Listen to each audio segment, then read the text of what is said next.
Exercise 1. Questions 1 to 8. You will hear an orientation lecture made by an administration officer. Complete the form below according to the tape.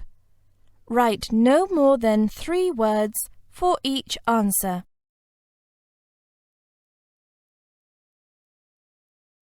Well, hello everyone. It's lovely to see so many new faces. Let's start by talking about some of the campus facilities. Most important, of course, it's the building where we are now, the Student Hall. It's normally used for large lectures. We also have a very reasonable canteen on the ground floor that sells a range of cheap meals.